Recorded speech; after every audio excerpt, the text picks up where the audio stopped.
Welcome to the Freshman Foundation Podcast, helping you make the jump from high school athletics to the collegiate level and beyond, with your host, Michael Huber. Hey everyone, it's Mike Huber, founder and CEO of the Freshman Foundation and certified mental performance consultant. If you're listening to this episode, then you're likely a student athlete or family member of one. Thank you for taking the time to listen. Hopefully you find our podcast valuable. Mental performance coaching allows young athletes to show up at their best every single day by conquering distractions, pressures, and mental roadblocks through evidence-based strategies. So let's talk. You can visit my website at michaelv.com to schedule a free strategy session. Let's see if mental performance coaching is a fit for your family. Enjoy this episode, and thank you again for listening. How does Josie Nicholson help Ole Miss student athletes be better than just okay? Athletes who engage sports psychologists do so for many reasons. Sometimes they are seeking to improve their performance.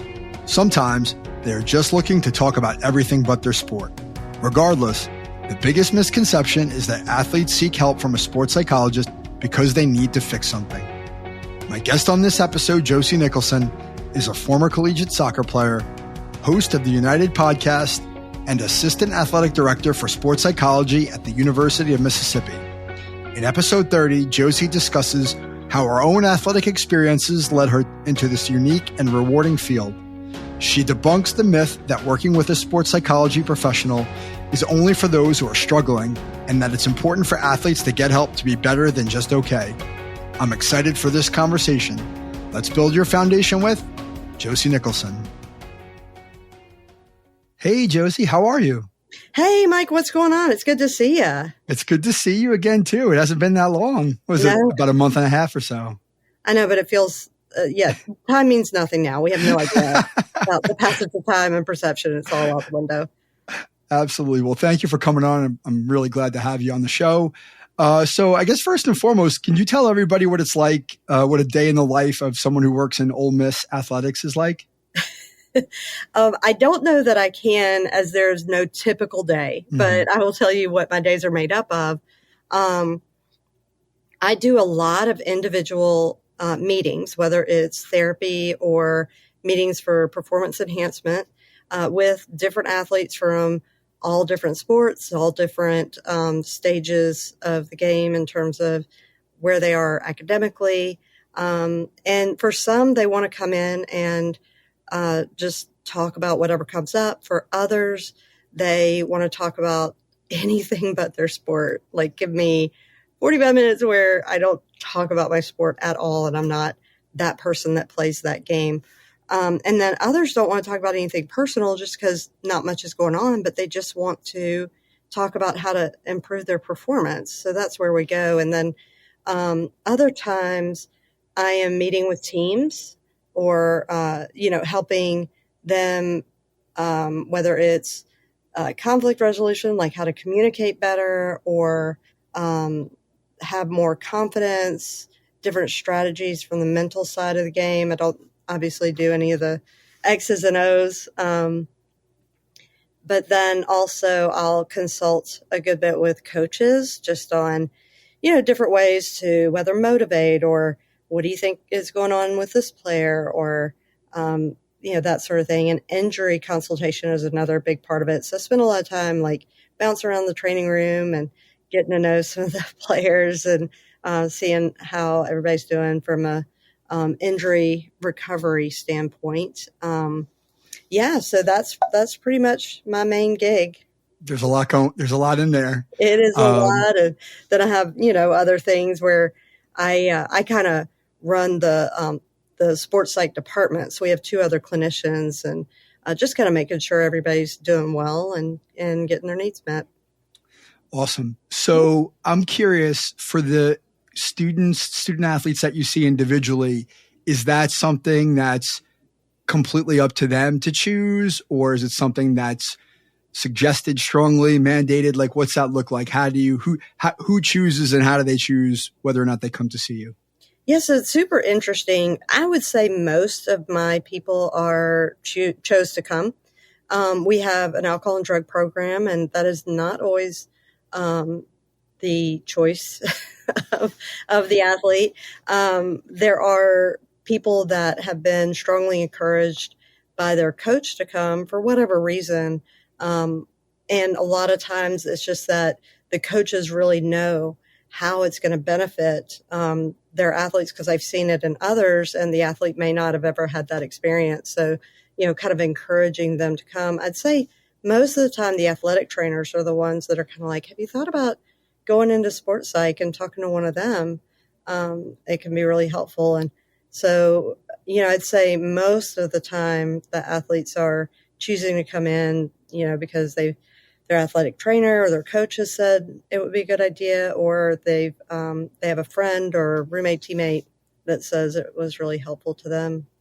Yeah. So you're getting referrals from different people within the organization, the athletic department, whether it's other student athletes, whether it's trainers, coaches, et cetera, right? They're sending them your way. Okay. Yeah. And a lot of times too, we'll go, I try to make a point of making sure that at the beginning of the year, we have a little bit, as an office, a little bit of FaceTime with all the different teams, all the different athletes, just to remind them or introduce ourselves. If somebody's new on campus, like, here we are, here's the resource, we're here for you. Absolutely. And it's interesting because I go through that in my own practice of some people, you see them for a bit and then you don't hear from them, and you have to kind of reach out to like reintroduce yourself almost to say, hey, how's everything going? Do you need some help? Because you're out of sight, you're out of mind sometimes. Well, and the thing okay, so freshman or transfer student comes onto campus and they are just bombarded with, here's where this is, here's where this person is, here's who this person is. And, 150 names at least in a day. Mm-hmm. And they do that for 3 straight days, just trying to get their bearings. Mm-hmm. How much of that are we expecting them to retain? It's like, let's go through, it's almost like when you are at a wedding and there's the reception line and they just, shake your hand, congratulations, shake your hand, congratulations. It's like, that's kind of how it feels sometimes, where it's like, you're not going to remember my name. I wouldn't expect you to. And you don't think, ooh, there's a psychologist. I'm going to tuck that back in my brain in case I ever, struggle. Mm-hmm. But then in the middle of something, it could be like, seems like somebody said there was some mental health support. I can't remember what that is. Yeah. Yeah. How many, incoming freshmen, if you had to ballpark it, how many of those student athletes who are new to campus, how many do you think have had some exposure to sports psychology or mental performance training before they get to Ole Miss? It's definitely on the rise. I mean, for sure. So, of our international students that come from abroad, I would probably say at least 50, 60%. Wow. Because they're competing at such elite levels, and, a lot of tennis, a lot of golf. And that's just part of the thing, overseas. And you want to be the best, you're going to use every, resource available to you. So it's a big thing. Here, I don't know. That's tough to say. I'd say 20% maybe. It's not a lot. Mm-hmm. Yeah, that's what I would have. I would have guessed a much lower number here in the States, but it's interesting that overseas it's different. Is that because there's a national academy system in most countries? So partially because of that, and partially because to get to America from overseas, you got to be at such an elite level, and mainly in those individual sports, right? It's just kind of more of an accepted thing. I mean, if you listen to guys and women on the PGA, and the LPGA, and you listen to, upper level, tennis players, they're all talking about their performance psychologists. They talk about their mental, game a lot. And, so I think maybe even in those sports, it's more common. Yeah. So for those more traditional team sports in the U.S., do you find it's more challenging to get young people on board for mental performance training or clinical services? No, I think people are excited. I mean, especially now there's such an acceptance that mental health is a vital piece to take care of to get the best out of your performance. So I don't think it's really necessarily a sell. One of the things I hear often is like, well, I'm not really struggling. I don't really have a hard time. I didn't want to take a spot for somebody who really needs it. I'm like, that's not what we're about. That's not what we're doing here. It's all good. And we all can benefit, need is a strong word. And in terms of need, I'm kind of falling down a rabbit hole here, but when we talk about need, there's not a ton of my students that absolutely need this. They're going to be fine. They'll be okay. They'll have their, collegiate experience and they'll move on. What I want is better than okay. I think in life, we all work too hard to be good with fine. And so when somebody, passes you and says, how's it going? And you say, oh, fine. If you couldn't change that to, I'm doing great, then go do something, get some support, go talk to somebody and load some of that burden so you can walk just a little bit quicker and lighter. And, so that's kind of, it's not really a hard sell, especially because the performance piece, when I'm like, well, you want to just increase your free throw percentage, let's chat about it, is appealing and not very threatening. When I come in, I'm like, let's talk about your relationship with your mother. Now I'm not going to get anybody to come in. That's funny. But they often, a lot of people do end up, not to blame it on moms, but just, metaphorically speaking. Yeah. And I think that speaks to the motivation of a high level Division I athlete, right? Everybody they wouldn't have got to where they're at if they weren't completely dedicated to what they're doing. I think for me, when I work with high school athletes, sometimes you get the lack of motivation because it's interfering with other priorities and they think it's sort of an extra thing to do. So it's like, well, I'm not going to put in extra time here because what's it going to do? Right. Versus getting a 21-year-old who wants to get drafted and he's going I need every little edge I can get. So a lot of it for me is motivation. If I get an athlete that's motivated to work with me, that's gold because then you can get the most out of it because they're really going to invest in the process versus trying to pull teeth and say, hey, no, convince them hey, this is going to work. Don't trust me. Yeah. And sometimes I wonder, it's so complicated and stressful to make assumptions about people, what's going on the inside, whether it's motivation or passion or whatever. Sure. And so for me, it's easier for me to think about it as it's not the people are motivated versus not, it's the people who have made the connections or not, the people that have connected that dot between their mental game and what it takes and their performance. And I think we just don't grow up with that as a foundation. We grow up with hey, if you work hard, if you're out there doing extra reps, if you're out there, getting extra coaching and putting your all in at practice, you can achieve anything that you want to achieve, which is not true, first of all.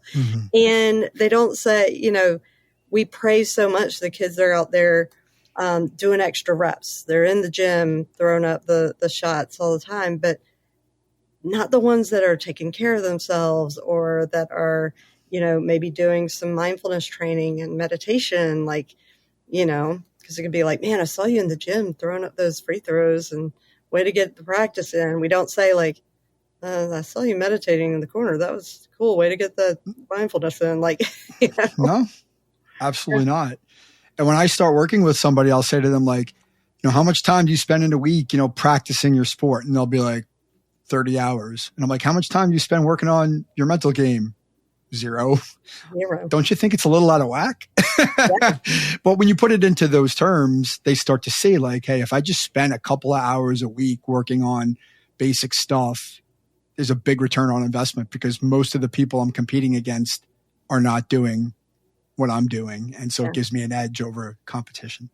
But, we have We set it up where it's not really conducive for teenagers, right? So teenagers, and we all have that imaginary audience, like the people watching us. And for teens, that is like super, super exacerbated. And so teens, it gets better. I promise you it gets better. I didn't think it was going to get better. But so the focus is on what are the coaches seeing me do? What are my parents seeing me do? What am I being known for? And it's that work ethic. Well, they need to be seeing my work ethic. And so it's hard to dedicate time to something that nobody's going to see. And that becomes really difficult because, you want your coach to be so impressed. And in some sports, you need your coach to be impressed because they're the ones putting your name out there. And coaches want to praise the people that are like, oh, you're out here working, not you're in there working and I don't see it. Yep. Absolutely. Yeah. It's the tangible sort of, what feedback am I getting, right? If I'm not getting any feedback from something that I'm doing, it almost feels like it's a waste of time. For sure. Right. So I get that. And I think we all go through that regardless of whether or not we're an athlete or not. Like it's just anything we do in our lives. You put in a lot of work. And if it's not recognized at some level, it's going to be hard to stay motivated. Yeah. That kind of begs the question for me, you're kind of talking about parents and coaches and things like, so when you see freshmen coming in who are now on their own for the first time, like, are there common themes or issues that you see from those freshman athletes that maybe you don't see from someone who's been around for a couple of years? Oh my gosh. How much time do we have? I'm glad this is the whole series. As much as you need.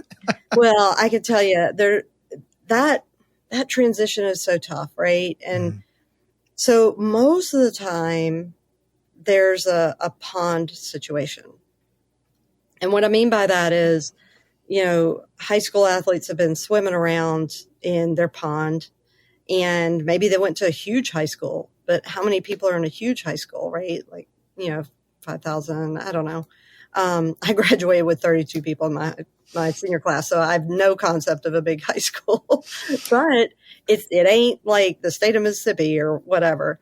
So they've been swimming around in the small pond and they're like, oh man, I'm one of the 2%. I'm a 2%er. I'm going to go D1. This is awesome. And then they get to this big pond. They're used to running the small pond. They're used to being top of the food chain. Now they have to, and they've forgotten also what it was like to be in JV or middle school or freshman or whatever, where they were actually working their way up, because it typically for people that level, it's been pretty easy, unfortunately, and they don't have a ton of experience with failure. So they get in the big pond and they're like, what? I am not top dog. So a couple of things happen. Yes, you have to work your way up. And freshmen come in knowing that, but they don't understand how that's going to feel. They're used to being acknowledged a lot, not just for how good they are, how talented they are, how hard they work, but for how much better they are than other people. So when they can't look around and they get used to judging their prowess, their work, their worth, their, how good they are based on how much better they are than other people. And you can't do that now. So, it freaks most of them out. Like, sure. I thought it was, and it's hard because that motivation had shifted from that little boy or girl or other that played the game and loved the game to the one that loved the praise and the accolades and the, all that kind of stuff. And now they're not getting that. And it's really hard because you've switched to external motivators and that internal motivation has just atrophied. And you're not getting the reinforcement. You're not getting the reassurance that you are good. So also, it's just a lot of hard work. And, the reward in high school, you work really hard. but you get rewarded very often by starts, by playtime, all that kind of stuff. Well, college is twice the work and half the reward. Right. If not more. Yeah. Right. If you're really lucky to come in and get that. But so that's super, super tough. And just one other part of it that I see really commonly that causes a lot of difficulty is that the relationship with the coach in high school tends to be a good bit different. It is rare that a high school coach would have their entire livelihood dependent on wins, right? So they tend to pay a lot of attention to the individual. They're very, there's a sense like, oh man, this person really cares about who I am as a person beyond an athlete.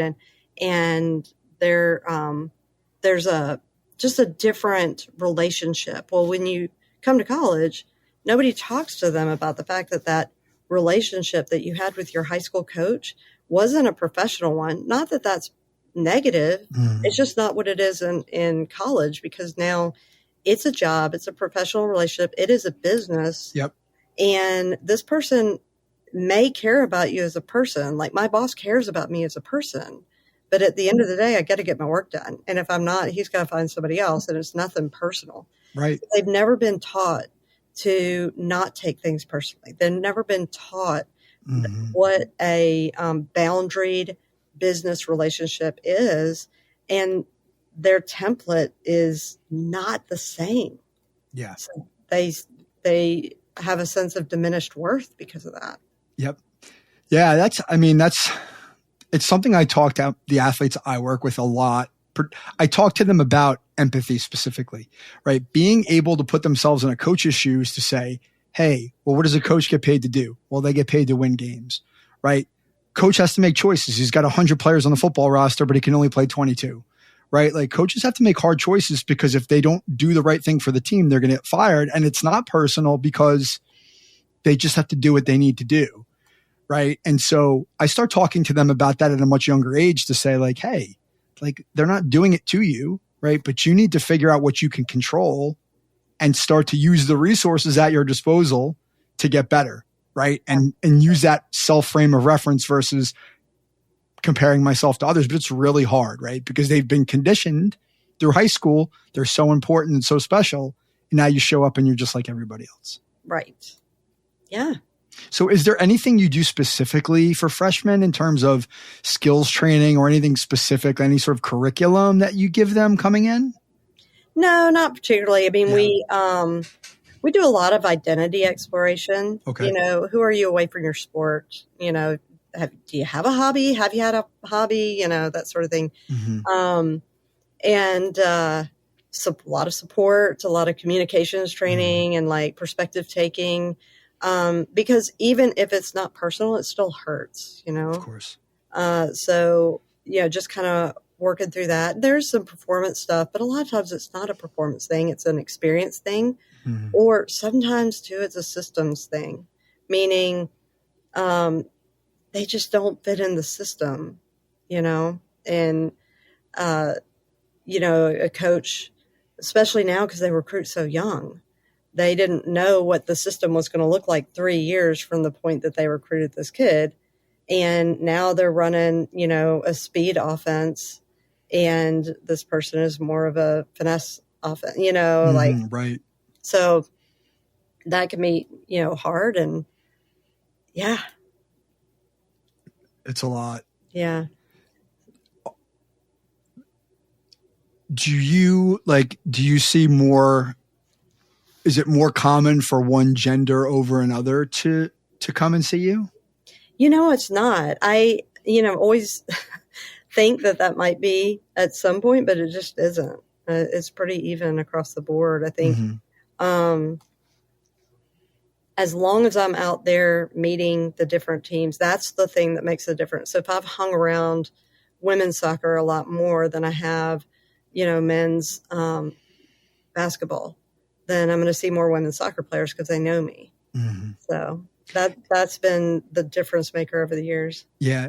Is the amount of time you spend with a particular team driven by a coach's philosophy or your relationship with the coach specifically? Yes. So, and it's so funny how it just changes over time. And, sometimes there's a team that, wants me to travel with them all the time. And then they get kind of to a different place and I still come in and work with them, but, it's just whatever is needed that year because every single semester, the team is different. Right. You never have the same team semester to semester, which is because especially now with transfer, right. Attrition of all sorts of reasons, Absolutely. So how did you get into the field of sports psychology originally? By having a really crappy college experience. Okay, there you go. Well, no. So I did play soccer in college and just, looking back. So I played after in a variety of places and ways. And I was playing for one team overseas actually. And a sports psychologist came in and was like, I want to do that. I had worked with athletes from a counseling perspective in my graduate program and knew I kind of really liked that population. But when I saw the performance piece at work, I was like, I'm going to pursue that pretty hardcore. And just, it appeals to me because when I stopped playing college soccer and just started playing soccer, I loved it. And I played so well. Like I just got better and better every year. And I was like, if I had, well, let's be honest. If I had been where I was supposed to be in college, which was in a therapist's office all the time, then I would have, just had so much more fun and been happier as a person. And, that's kind of the way my journey had to be. But I want to be a resource for anybody who wants a different experience for their college. Not saying that everybody needs that to have a great college. Right. I definitely would have benefited, but I definitely want to be there for anybody that thinks it would make it a better experience. Yeah, it's interesting. My ex-wife played college soccer as well, and I think the word that she used quite often was traumatized. Yeah. So she had a really challenging college experience for coaches and things like that. And so it's a shame that it has to be that way, right? But it's just the reality of life, right? And it's the same thing when you're recruited, like you said, it's all sort of sunshine and rainbows, right? This seems like the best place ever. And then you go there and you show up and you're practicing, 20 hours a week and you have to deal with all the nonsense that might go on, politics and relationships and personalities. And it's it's not fun anymore. It becomes a job. And oh, by the way, you've got to do another job in the classroom. And oh, by the way, you've got to have a social life and you've got all these demands on your time. And it's well, how do I prioritize it? Especially if you're not getting the return athletically, you're going to be like, well, you know what? I'm not going to put in the extra work. I'm going to go have a good time. And it's just more fun that way. But I'm still not satisfied with my performance, right? So it's this circle, right? Just running in a circle. Well, and I think that there are plenty of people that go in and have a great experience playing collegiate sports, even soccer. And the ones that I notice have that are the ones that, even whether or not they may be riding the bench, they may be on the field, but they're enjoying their time. They're enjoying the process. They're enjoying their role. They're enjoying the experience rather than looking for stuff that they can't control, like playing time. And so those are the ones too that are paying attention to what they're doing rather than constantly chasing somebody's approval or somebody's opinion. And when you pay attention to what you are doing, guess what?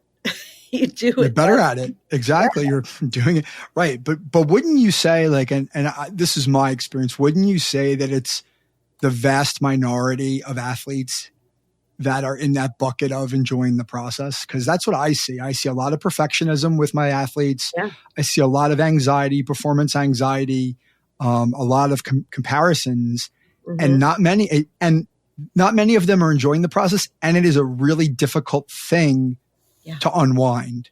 Yeah, for sure. For sure. There's a quote from Mia Hamm, and it's like, somewhere behind all the hours of training and all the hard work and all the coaches who pushed you is a little girl that fell in love with the game. Play for her. And, we get into our heads so much about like, oh, what is he seeing? Or did he see that pass? Or gosh, there goes my opportunity, or, whatever. And the mistakes become debilitating when really that's the only way you get better. Right. Yeah, exactly. And so much of that has to do with the way you're conditioned, growing up. When people make you believe it's not okay to make a mistake, well, how are you supposed to react? You can't look at the mistake as an opportunity to learn. You look at it as there's something wrong with me. Right. Right. It's not healthy because, it's just not sustainable. Right. One of the things I think about, and I think I know the answer to the question, but I'm curious to explore because you sort of touched on it, which is the idea of programmatic fit, right? Kids coming into a program that's a fit for them. And what I see and I've heard from other people is kids are looking for the biggest and best offer, the biggest name, the most recognition, notoriety, because they want to be able to promote themselves, right? Sort of that same idea of look at me, like as compared to everybody else. And then you get into a program and it's not what you think what you imagined it to be, even though you get the biggest possible name you could get because you weren't really looking at all the factors. Do you get involved in recruiting at all, or like selection of players? Is there any element like of sort of, like they would do in the NFL, like they sort of do like profiling and things like that? Do you get into that? I imagine you don't, but I'm going to ask it anyway. Now, I will say there are times that scouts come to me and the players have written in a release. I don't really like it because they're not going to get information from me except what they need, So right. Like the MLB sends a lot of scouts to do personality measures or, things like that. But, and I always, just kind of let them know, like the privacy of my clients, even though they've signed this release, is still my top priority. But I also want to give the information that's going to be helpful in what the athlete wants. Right. So that's kind of dicey, but I do not get involved in recruiting so much as I do meet players coming through. But if they're coming through on official visits, that means that typically the coaches want them. So not much that I'm going to say is going to change a coach's mind. But so here's the thing. From the time you're a freshman or sophomore in high school to the time you graduate, you are going through some rapid change in terms of identity formation.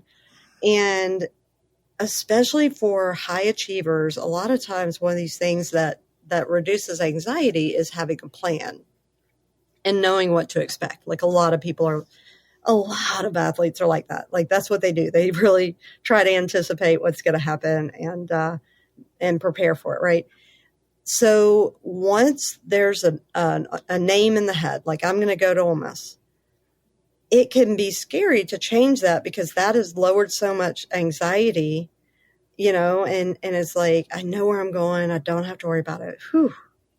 But they're just not asking the right questions. Right. They're asking, what is, what are you ranked? What are you, what's funny is like, I talked about, playing college soccer. You didn't ask me where I played, and it doesn't matter because at this point in my life, anywhere that I would have played, like my dad played football at Maryland during a time when people were like, oh, that's badass. But when was the last time somebody called Maryland badass in football? Right. So no offense to anybody. They have you're on point. really cool uniforms. But you know what I'm saying? There was a time when it was like, oh, they're contenders. Yeah. And so in 20 years, which seems like a lifetime away, people rarely ask me where I played, because it really, it doesn't matter. I don't remember minutes on the field. I remember these really funny stories on the bus. I remember the preseason that our coach thought was a good idea to go alligator hunting in a swamp for team building. Like, I know that's a whole other podcast, but it's like people are asking the wrong questions. Yeah. Questions like, what does, let's see, what's the graduation rate? Does this university have a variety of majors in the general areas that I'm interested in, so that if I decide to change my major, that's not going to be a huge deal. What is the team like in terms of, do you have a lot of bonding? Do they have get-togethers, like spaghetti dinners and stuff like that? Like these are the important questions. So I just, it's frustrating to see kids make these choices based on things that are going to be so irrelevant, possibly by the time they come in. Right. Yeah. But I think, right, some of that has to do with cognitive development, right? Yeah, for sure. Right. Like in terms of, just wanting rewards and not really thinking ahead in terms of what are the long-term consequences of this, all those things. But at the same time, I agree. Like it's something I've seen it actually. I had a client who was in high school, was signed as a sophomore to go play Division I baseball. And he got to college. And when he got to college, he found something very different than what he thought he was going to find. And it was a very difficult first year for him because of the culture, right? Yeah. And those are the kinds of questions that could be really hard for someone to ask, right? Like, what's the culture? What's the coaching style? What's the feedback mechanism, right? What are the expectations, right? Very hard questions certainly for a high school kid to ask, but even a family, especially when there's money attached to an offer and there's prestige and an education. It's almost like you don't want to ask those questions because you're afraid to hear the answer, or you're going to alienate yourself or lose your offer, whatever it is, right? But at the end of the day, like you have to live there for 4 years, and now what do we see happening? People are they're in the transfer portal left and right. Yeah, and it's costly. They're leaving their schools left and right every week. We see something. Yeah, and I think that most of the time there's a message being sent to make sure that you would want to go to your school, even if you didn't play. But there are other things too, like, I don't know, if you wanted to rush, would they allow for that? Or if you wanted, I don't know. There's a lot more to, because what we talked about before with the dopamine surges, the reward system that gets lit up as a teenager when somebody gives you an affirmation, right? When we believe, which is just a perception, we believe that somebody thinks well of you, that seems so vital. But because of brain formation in 10 to 15 years, it's just not as important. And it's more important that you are happy, and that comes from within rather than from without. And so it's kind of, it's kind of hard because you're making decisions based on a brain that is going to be different in 10 years. Okay. So the other side of that is, you're right. But the other side of that too is, right, you've got parents, right? Now, what I've heard in many conversations is if I'm a coach, I want to deal directly with the athlete. Yes. Right. 100%. Right. And I agree with that. Right. The athlete has to take ownership. They need to be motivated. I don't want to hear from mom and dad, but at the same time, like mom and dad need to be a sort of a governor in that process. Right. Because it's like, hold on a second here. Like, why are we making this choice? Like, I want it to be your decision, but how much interaction do you, or more generally, the athletic coaches and department have with parents at that level, in the SEC? Well, it really depends on the team and the coach for different coaches. I know that every kid, I have 2 boys and, I already know one of them's going to the Olympics. Now it'll be 2034 and I'll be going to Brisbane, but, we all think that our kids are so uniquely special, and it is impossible for me to look at something happening with my kids with an objective eye. Like that just doesn't, I can't, there's no Absolutely. way. And it's weird. My husband and I were talking about we had ridiculously good looking babies, but there are times when I look back, I'm like, I don't even remember him looking like that. And it's because you're just filled with oxytocin. You can't see straight. So that's an important thing, because the coach has all these different, needs of the team to balance. So I found that there's very, very little. And when there is, it's usually, a lot of times it's pretty messy, but it does depend on the team and the coach a lot of times. But, yeah. Yeah. I'm always curious about that, because I'm a parent too, and I have my own kids and they play sports, and it is very difficult to be objective. And even when you're objective, right, they still don't see it that way. Right. Yeah. So, having people in your circle that are not your parents or are objective but supportive is critical. But I didn't play sports in college, but I know how hard that transition was, right? Yeah. Just in terms of leaving home and showing up and trying to figure out how to live my life on my own. And so then you add this other responsibility in, which from what I understand and I've heard is that the structure actually probably benefits the student athlete quite a bit, because they're told where to be, when to be, what to do, and it sort of keeps them out of trouble. Whereas I didn't have that I didn't have that thing, but I also didn't have the responsibility of performing. For you, when you were an athlete, what was that transition like from high school to college?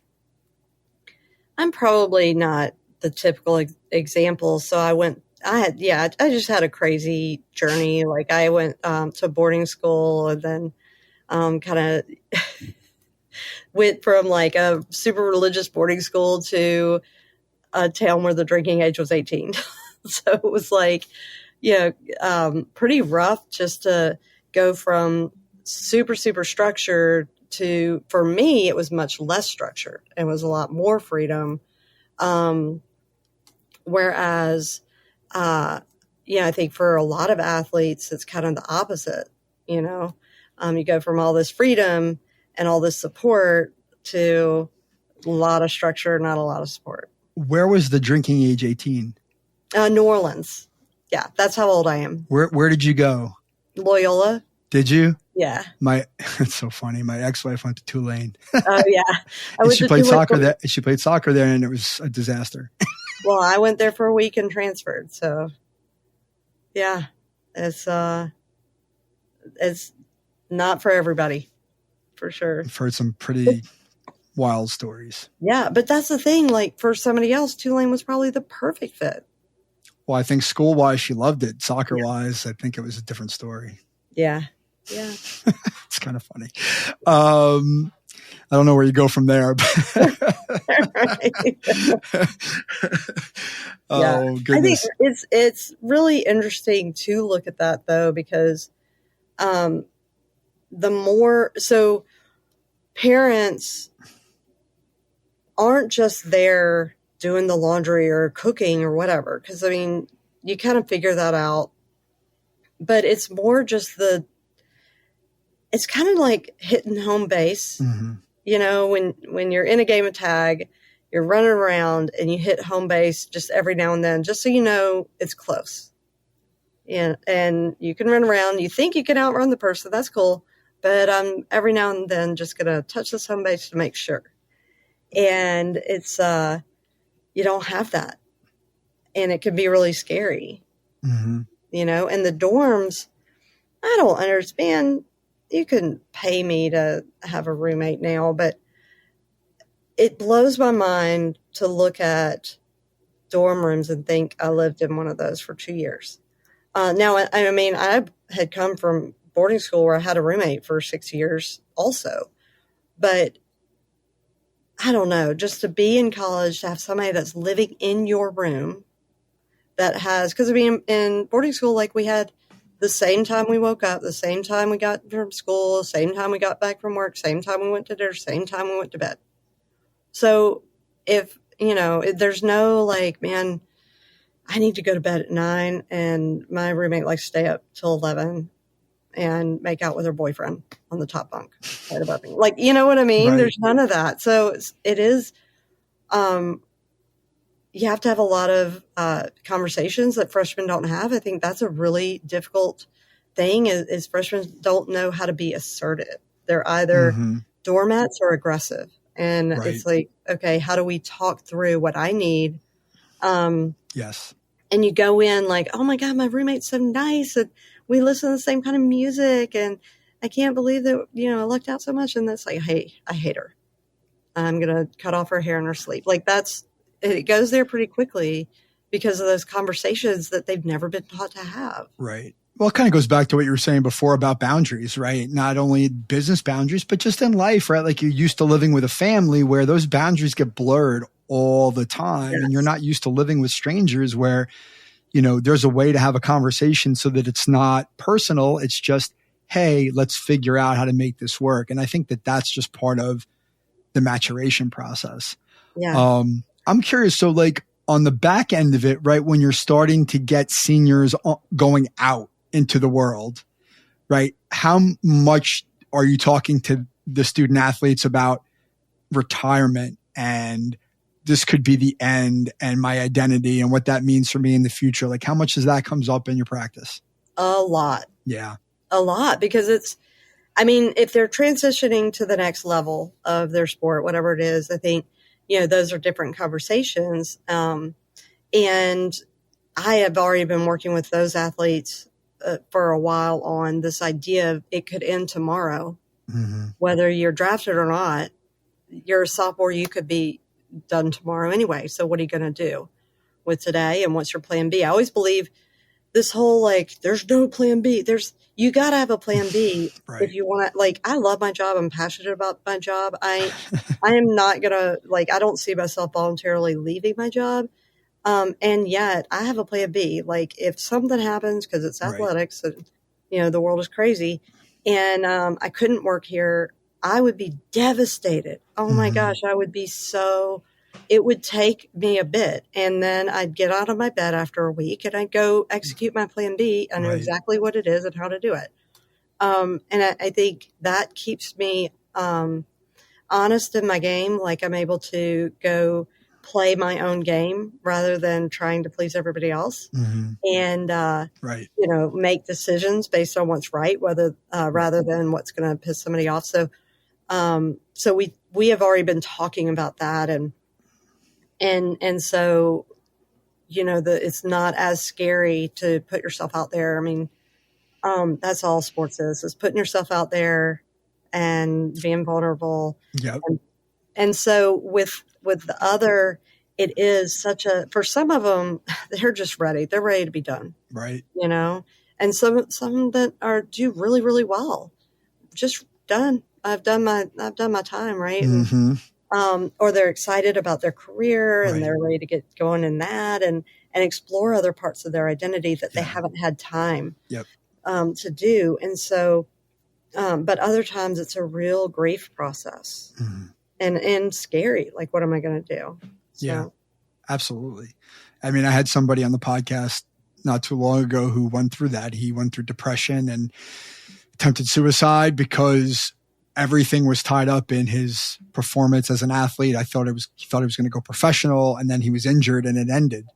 And he just could not make peace with that for a number of years until he found something else that he was like immersed in and was passionate about, and he had a purpose every day. But until that point, it was like, why me? And I could see that. Right. Yeah. So, he's, So I definitely see that a lot with athletes and the ones who, even, the ones who they get hurt temporarily. You have an injury and you're out for a month.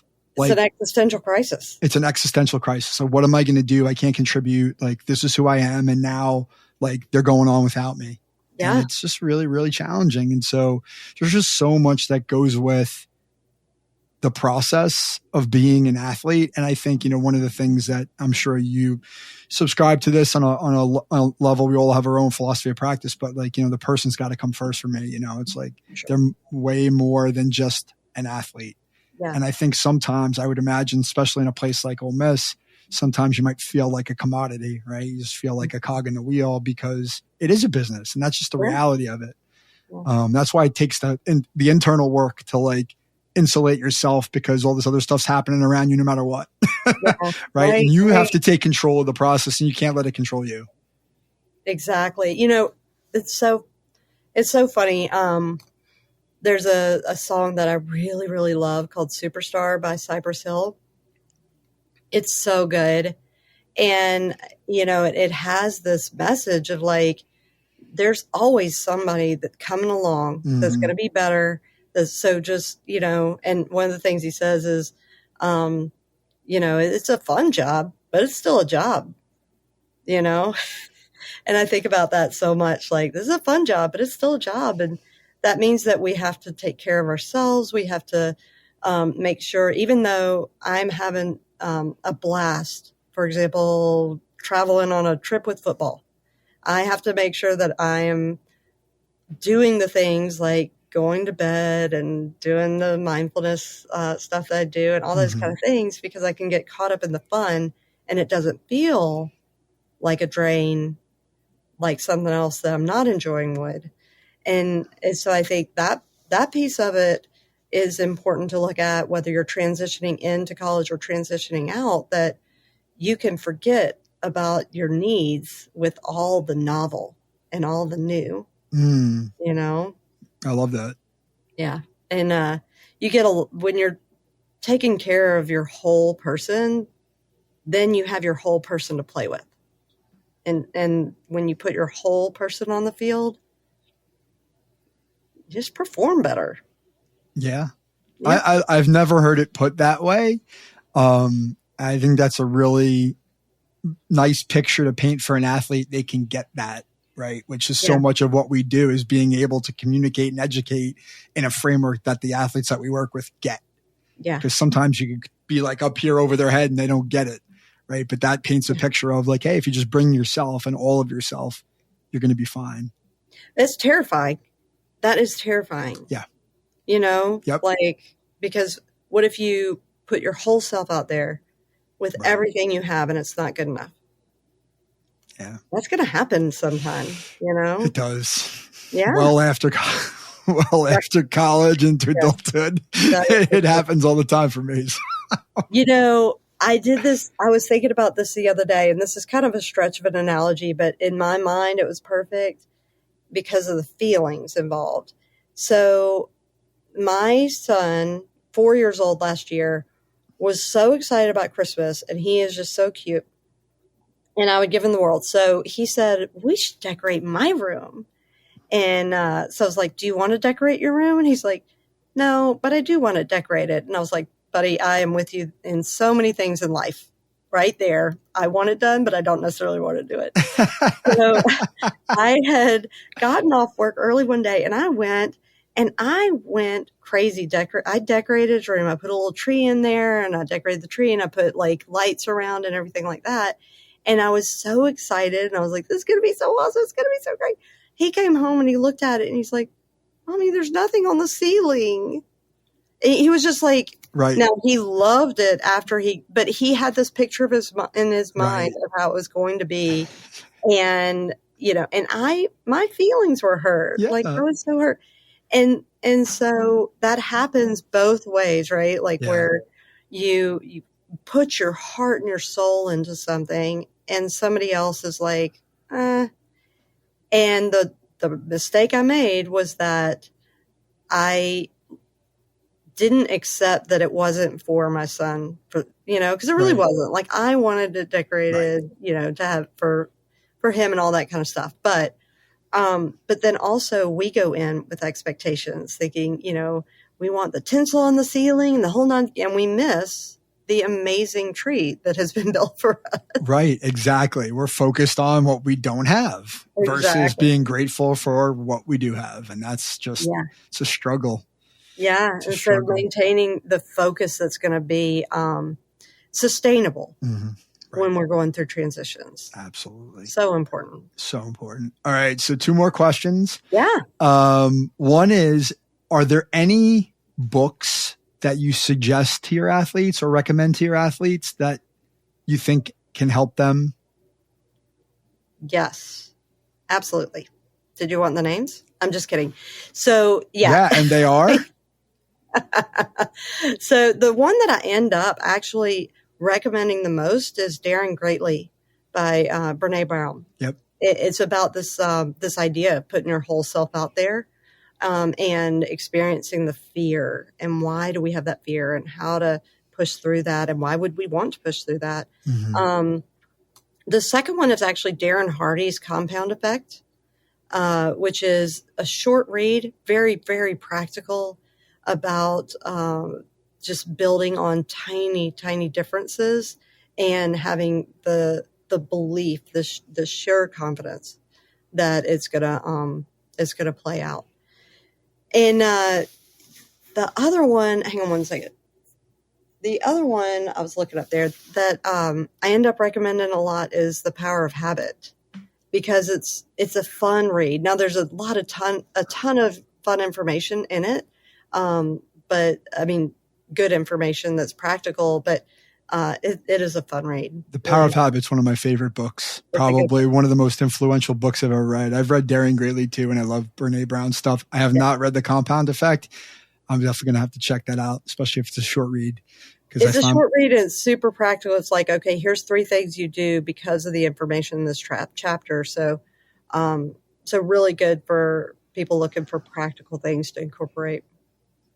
So the last question is, and I ask this to everybody, if there's one suggestion you could make to a student athlete who's listening, particularly high school student athletes who are moving up to college, what would it be? Love the game or find what you love. Sounds good to me. Yeah. Well, I mean, because there's so much around. I mean, do you love the game or do you love the notoriety? Do you love the game or do you love the look on your parents' faces when you score? Do you love the game or do you love the free ride to college? Which, I mean, don't discount that. If you can do it as a job, it's better. I've done the math with so many athletes, man, about, okay, if you got a job, let's look at what you would be making and what you could, how many hours you could work and go to school. And the math just doesn't work out, you know? So if you can work that job, it's an intense job. It can be better than some other jobs. So there's, you know, no issue with that, but know what you're getting into. And if you don't love it, find what you love and go for that. That's good advice. Yeah. Well, thank you for coming on. It was great talking to you again. Yeah, thanks for having me on. I really appreciate this. It was my pleasure. This was great, and hopefully we can do it again sometime in the future. That would be fun. Thanks, Josie. All right, have a good one. You too. So, what was your biggest takeaway from my conversation with Josie Nicholson? For me, it's that the transition from high school to college athletics is really hard. As Josie said, incoming freshman student athletes have a pond situation, meaning they are no longer a big fish in a small pond. Accessing sports psychology support can really help young athletes lighten their burden and develop tools to perform at their best in athletics and in life. My suggestion to young athletes is to be open-minded and leverage the resources available. It's okay to be okay, but being just okay isn't as good as being great. I want to thank Josie for her kind generosity and the wisdom she shared with the Freshman Foundation community. You can follow Josie on Twitter at Rebel Sports Psych. To learn more about the Freshman Foundation, you can schedule a free strategy session on our website at freshmanfoundation.com. Thank you for listening. We'll see you back in 2 weeks for episode 31.